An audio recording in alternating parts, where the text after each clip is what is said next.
আসসালামু আলাইকুম। Hey guys, অনেকে এইচবিএস ক্যামেরা নিয়ে সমস্যাতে পড়েন।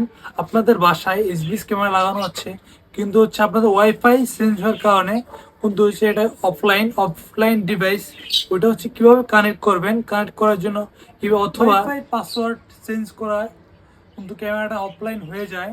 এটা ক্যামেরা আইপি চেঞ্জ হয়ে যাবে, নতুন করে রিসেট করে কানেক্ট করতে হবে।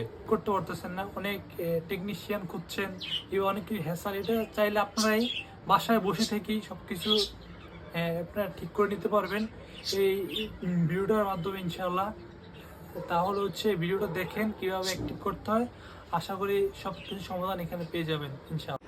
তো কিভাবে বুঝবেন আপনাদের এই ক্যামেরাটা নেটওয়ার্কের বাইরে? তো দেখতে পাচ্ছেন এখানে একটা লাল বাতি সিগন্যাল দিচ্ছে, তার মানে এটা প্রথম আমার আইডিটা লগ ইন দিয়ে নিব। তো অনেকদিন ধরে দেখতে পাচ্ছেন গ্যাস, এটা অফলাইন। দেখতে পাচ্ছেন এটা আমাদের ওয়াইফাই